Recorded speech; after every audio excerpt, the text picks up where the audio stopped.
자, 우리 새벽 찬송가 183장 들으시면서 새벽 예배 하나님께 올려드립니다.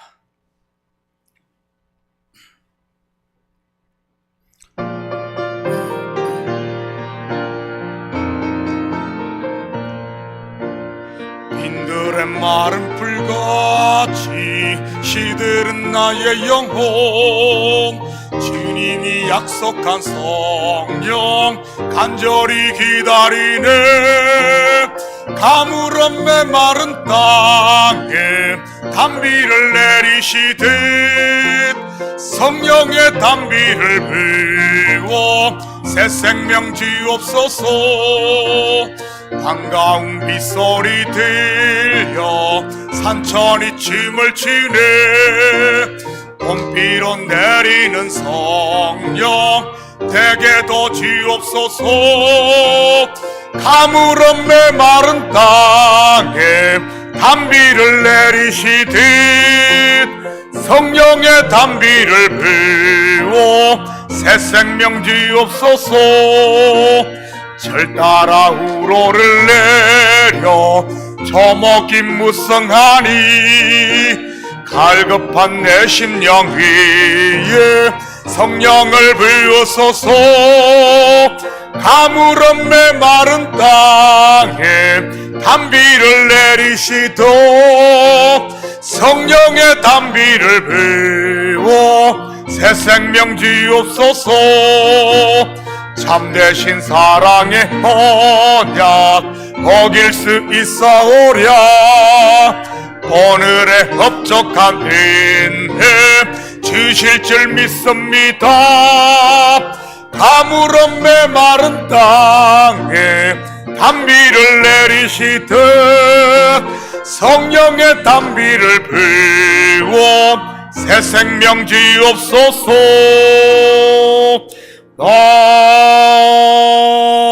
아멘. 찬송 184장입니다.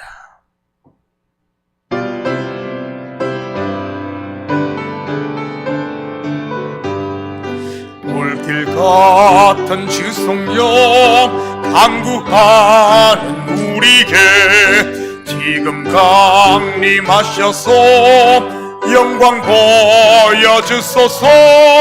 성령이여 임하사 우리 영의 소원을 만족하게 하소서.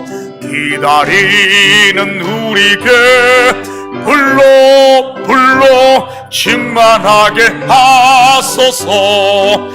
내게 땀 부리에 우리 몸과 영혼과 우리 가진 모든 것 지금 바치옵니다. 성령이여 임하사 우리 영의 소원을 만족하게 하소서. 기다리는 우리에게 불러 충만하게 하소서. 모든 것 다 바치고 비겁인 마음에 성령 충만하도록 주여 채워주소서. 성령이여 임하사 우리 영의 소원을 만족하게 하소서. 기다리는 우리에게 불러 충만하게 하소서. 구속하신 주께서 약속하신 성령을 믿고 간구하오니 지금 내려주소서. 성령이여 임하사 우리 영의 소원을 만족하게 하소서. 기다리는 우리에게 불러 충만하게 하소서.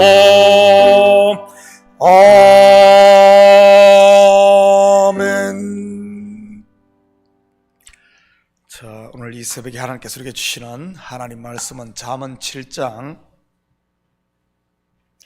1절에서 7절까지 말씀 저와 여러분이 한 절씩 나누어서 교독합니다. 내 아들아, 내 말을 지키며 내 계명을 간직하라.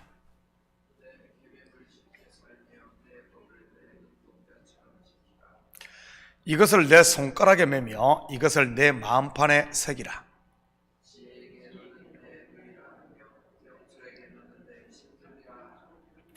그리하면 이것이 너를 지켜서 음녀에게 말로 호리는 이방 여인에게 빠지지 않게 하리라.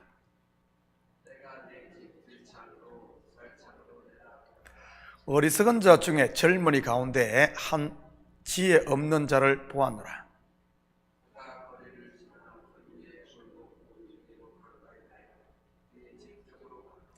저물 때, 황혼 때, 깊은 밤, 흑암 중에라.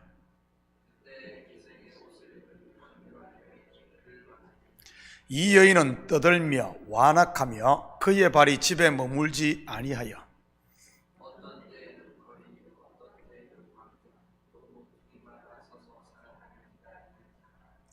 그 여인이 그를 붙잡고 그에게 입맞추며 부끄러움을 모르는 얼굴로 그에게 말하되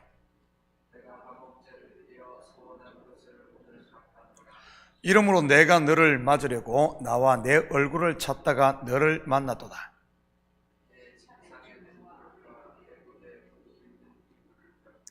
모략과 침향과 계피를 뿌렸노라.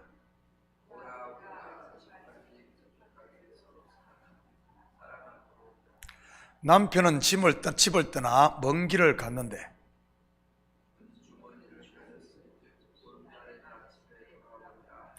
여러 가지 고운 말로 유혹하며 입술에 호리는 말로 꿰물어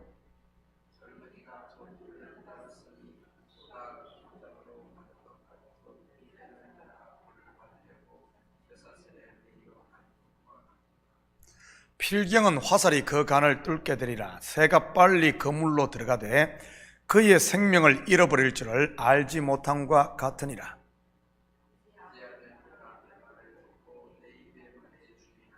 내 마음이 음녀의 길로 치우치지 말며 그 길에 미혹되지 말지어다.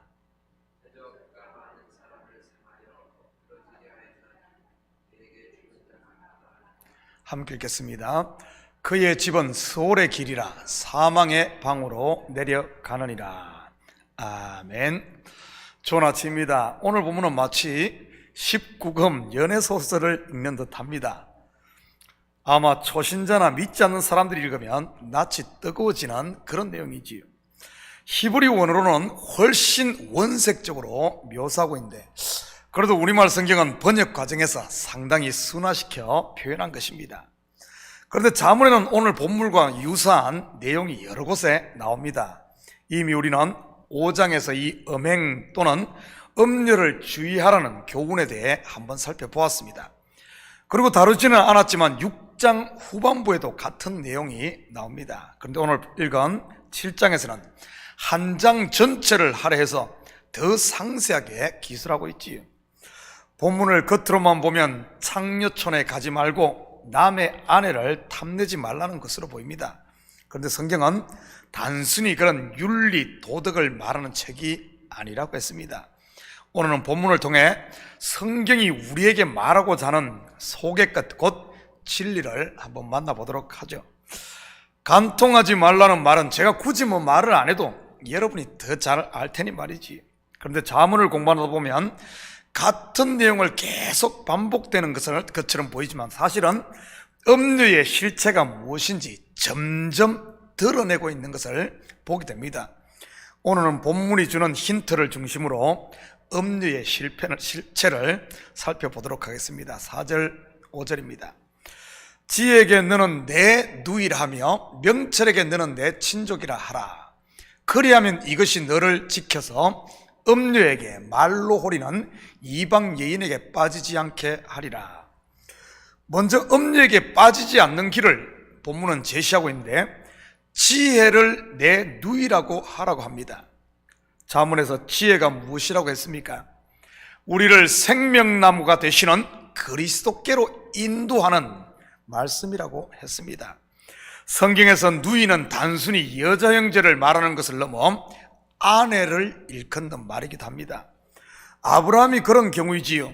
아브라함이 애굽에 내려갔을 때 본문과 똑같은 말을 하지 않습니까? 자기의 아내 사라에게 너는 내 누이라 하라고 말이지요. 사라 곧 누이를 아내로 삼은 아브라함이 어떻게 됩니까? 많은 우여곡절을 겪지만 결국은 그가 믿음의 조상이 되고 사라에게서 아들 이삭을 낳게 됩니다. 물론 이삭은 예수 그리스도를 예표하는 인물이고요. 모리아산에서 잃었다 찾는 곧 예수 그리스도의 죽으심과 부활을 보여주는 아들 말이지요. 내 누이라고 한 사라의 실체를 조금 더 깊이 살펴볼까요? 갈라디아 4장 22절에서 24절입니다. 기록된 바 아브라함에게 두 아들이 있으니 하나는 여종에게서 하나는 자유 있는 여자에게서 났다 하였으며 여종에게서는 육체를 따라 났고 자유 있는 여자에게서는 약속으로 말미암았느니라. 이것은 비유니 이 여자들은 두 언약이라. 하나는 시내산으로부터 종을 낳은 자니 곧 하갈이라. 두 여자 곧 사라와 하갈을 두 언약이라고 사도 바울은 소개하고 있습니다. 이 두 여인 중 누가 먼저 아브라함의 아들을 낳습니까? 장자 이스마엘을 낳은 하갈입니다. 물론 이들은 사라가 아브라함에게 이삭을 낳자 쫓겨나게 되고요. 무슨 말입니까? 이스라엘을 낳은 하갈 곧 율법은 이삭이라는 진리를 낳은 사라에게 쫓겨나게 된다는 그런 말이지요. 이것은 우리 인생들 속에 율법이 먼저 와 우리의 죄를 폭로함으로 죄와 저주 아래 놓이게 하지만 예수 그리스도를 통한 믿음이 들어오게 되면 사망이 힘을 잃고 우리에게서 쫓겨나게 되는 이 복음의 진리를 말하고 있었던 것입니다. 바로 내 누이라고 하는 지혜 곧 사라는 새 언약인 것이고요. 은혜 언약 말이지요. 성도가 음녀와 이방 여인에게 빠지지 않고 이기는 길은 바로 하나님의 은혜 아래 머무는 것입니다. 10절에서 12절입니다. 그때 기생의 옷을 입은 강교한 여인이 그를 맞으니 이 여인은 떠들며 완악하며 그의 발이 집에 머물지 아니하여 어떤 때에는 거리, 어떤 때에는 광장, 또 모퉁이마다 서서 사람을 기다리는 자라. 드디어 음녀의 실체가 조금씩 드러나는데 그 특징을 뭐라고 소개하고 있습니까? 기생의 옷을 입고 떠들며 완악하며 집에 있지 않고 거리, 광장, 모퉁이에 서 있다고 소개를 합니다. 성경에서 이런 사람을 어디서 여러분 만나보지 않았습니까? 누가복음 20장 46절입니다. 긴 옷을 입고 다니는 것을 원하며 시장에서 문안받는 것과 회당의 높은 자리와 잔치의 윗자리를 좋아하는 서기관들을 삼가라. 한 번 더 봅니다. 마태복음 6장 5절입니다. 또 너희는 기도할 때 외식하는 자와 같이 하지 말라. 그들은 사람에게 보이려고 회당과 큰 거리 어귀에 서서 기도하기를 좋아하느니라. 내가 진실로 너희에게 이르노니 그들은 자기 상을 이미 받았느니라. 긴 옷을 입고 광장, 거리, 모퉁이에서 서서 기도하는 이들이 누굽니까? 바리새인과 서기관, 곧 율법주의자들인 것입니다. 어쩌면 이렇게 음녀와 바리새인의 하는 짓이 똑같을까요? 우연의 일치일까요? 아닙니다. 바로 자문에서 말하는 음녀는 몸을 파는 장녀만을 말하는 것이라기보다는 은혜의 자리를 떠나 율법으로 돌아가고 있는 성도를 말하고 있는 것입니다. 우리가 은혜 아래에서 깨어 정신을 차리고 있지 않으면 나도 모르는 사이에 옛날로 돌아갈 수 있다는 그런 경고의 말씀인 것이지요. 조금 더 볼까요? 13절 14절입니다. 그 여인이 그를 붙잡고 그에게 입맞추며 부끄러움을 모르는 얼굴로 그에게 말하되 내가 화목제를 드려 서원한 것을 오늘 갚았노라. 음녀가 화목제를 드리고 서운한 것을 갚았다고 하네요. 그런데 왜 갑자기 여기에 성전에서 드리는 제사 이야기가 나오는 것일까요? 이것은 바로 음녀가 다른 데 있는 것이 아니라 성전에 있다는 그런 말입니다. 물론 이 성전은 강도의 구렬이 돼버린 옛 성전을 말하는 것이고요, 화목제를 드려 서원한 것을 갚았으니 자기는 깨끗하고 정결케 된 의인이라는 그런 말입니다. 예수님 당시에 보면 누가 그러고 다녔습니까? 바로 율법 몇 가지 지켰다고 자기는 의인, 그러지 못한 사람들을 죄인으로 정죄하던 바로 율법주의자들 아닙니까? 요즘으로 말한다면 남들보다 기도를 좀 더 길게 하고 헌금을 좀 더 많이 하고 예배에 빠지지 않고 술 안 마시고 담배 안 핀다고 자기는 의인, 그렇지 못한 사람들은 죄인으로 정죄하는 그런 부류의 사람들 말이지요. 혹시 여러분 가운데 새벽기도 나오는 것이 무슨 벼슬인 양 여기며 그렇지 못하는 분들을 무시하고 깔보는 분은 없습니까? 나는 새벽기도 나오니 인류신자, 저분은 장로님, 권사님이면서도 새벽기도도 안 나오니 삼류신자로 여기는 분 말이지요. 그런 생각이 마음 한 구석이라도 있다면 여러분 가던 길을 멈추고 하나님의 은혜 안으로 돌아오시기 바랍니다. 그 길로 계속 달려가는 것이 바로 음녀에게 달려가고 있는 길이니까요. 율법으로 돌아가고 있는 건 말이지요, 소돔에서 나왔으면서도 뒤돌아본 롯의 아내나 출애굽을 해 광야에 있으면서도 애굽을 그리워했던 출애굽 1세대들도 본문으로 말하면 음녀에게 빠졌던 그런 것입니다. 초대교회인 고린도 교회나 갈라디아 교회도 마찬가지고요. 그렇다면 우리라고 예외겠습니까? 본문은 바로 교회인 우리에게 하는 권고의 말씀이며 경계의 말씀인 것입니다. 16절 17절입니다. 내 침상에는 요와 애굽의 문이 있는 이불을 폈고 모략과 침향과 계피를 뿌렸노라. 얼핏 보면 사넬파이브와 같은 최고급 향수를 뿌려놓은 것처럼 보이는데, 여기에 나오는 모략, 침향, 계피는 전부 성전에서 사용하는 향품들입니다. 다시 말해 성전 용어인 것이지요. 여자들이 좋아하는 그런 향수가 아니고요. 이것을 통해서도 우리는 음녀가 멀리 있는 것이 아니라 성전 안에, 바로 내 안에 있다는 사실을 인지할 수 있는 것입니다. 한 군데만 더 확인합니다. 18절에서 20절입니다.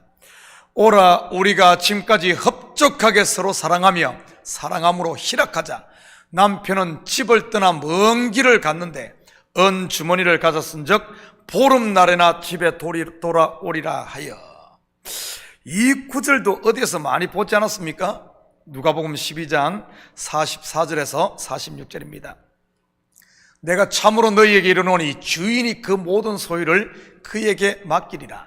만일 그 종이 마음에 생각하기를 주인이 드디어 오리라 하여 남녀 종들을 때리고 먹고 마시고 취하게 되면 생각하지 않은 날, 알지 못하는 시각에 그 종의 주인이 이르러 엄히 때리고 신실하지 아니한 자에 받는 벌에 처하리니.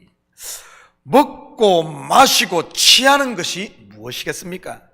바로 자기 의에 취해버린, 곧 율법으로 돌아간 것을 말하는 것입니다. 그리고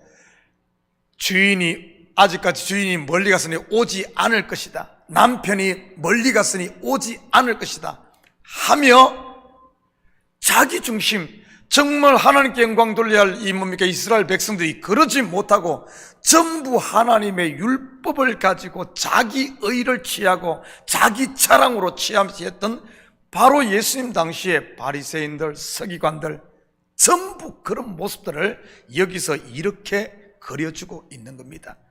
이것이 남의 이야기 같습니까? 아니요, 이 시대 바로 내 이야기일 수가 있습니다. 처음 사랑 은혜로 시작했지만 어느 순간 보면은 전부 교회에서 시험 들고 삐지는 이유가 뭡니까? 나 좀 알아달라는 것 아니에요? 나 좀 인정해달라는 것 아닙니까? 나도 모르는 사이에 자기 중심으로 바뀌어버린 이러한 모습을 경계하라고 지금 이 이야기를 하고 있는 겁니다. 지금까지 살펴보았듯이 음행은 은혜로 구원받아 새 언약 아래 있는 성도가 율법 곧 옛 언약으로 돌아가는 것을 말하는 것으로, 음행은 다름 아닌 내 속에 남아 스스로 왕이 되려고 하는 옛사람과 짝하려고 하는 바로 이러한 우리의 옛습성, 육신의 생각을 경계시키는 말씀인 겁니다. 우리가 매일 복음을 들으며 정말 은혜 안에 머물며 깨어있지 않으면 나도 모르는 사이에 순간 음력에 달려갈 수 있다는 사실입니다. 나는 다른 여인에게 눈길 한번 주지 않고 일편단심 민들레니 음행은 나와 상관이 없는 먼 나라 이야기로 치부하지 말라는 이런 말입니다. 하나님의 은혜로 그리스도와 하나 된 성도에게 가장 큰 적은 다름 아닌 마귀가 아니라, 귀신이 아니라 내 행위를 자랑하는 음행이라는 사실 말이지요. 그러기에 이 자문에서는 이 부분에 있어서 집중적으로 수없이 많이 이야기를 하고 있는 겁니다. 자문만 그런 것 같습니까? 아닙니다. 신약에 사도 바울이 쓴 13권의 신약의 편지를 봐도 전부 내용이 이 내용입니다. 은혜로 시작했다가 왜 너희가 율법으로 돌아가려고 하느냐? 예수님께서 사복음서를 통해서도 가장 경계시키고 질타했던, 화 있을진저 외쳤던 이야기가 바리새인들과 서기관들, 바로 율법에 빠져 하나님의 은혜를 거부하는 그들에게 향했던 말씀인 것이고요. 그뿐인 것 같습니까? 모든 선지서들과 우리 다니엘 왕국을 기록한 역사서들도 동일한 내용을 이야기하고 있다는 사실입니다. 바로 지금 우리에게 하는 이야기지. 사랑하는 성도 여러분, 오늘 하루도 하나님의 은혜 안에 거하는 정결한 신부로서 우리 성도들을 통해서는 모든 것을 아낌없이 내어주신 참 신랑이신 예수의 은혜만, 예수의 이름만 드러내고 그분의 은혜 안에 거함으로 말미암아 나를 통해서는 내 모습은 간고도 없고 오직 주님의 모습만 드러내는 그리스도의 편지가 되고 향기가 되고 그리스도의 빛을 비추며 사는 이런 이 시대 정결한 신부로 살 수 있기를 주님의 이름으로 축복합니다. 같이 기도하십시다.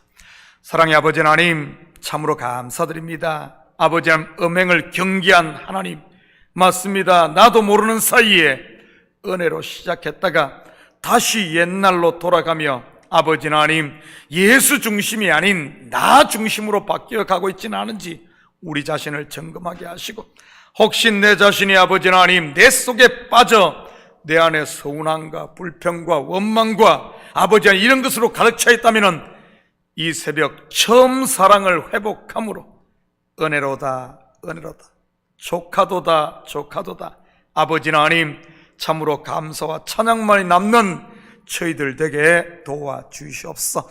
그래요, 주님께서 주신 하나님 나라를 누리며 살 수 있게 하시고 이 하나님 나라를 나의 삶의 현장 가운데 증거하며 사는 이런 복된 성도들 되게 도와주시옵소서. 감사드리며 예수님의 이름으로 기도드립니다. 아멘.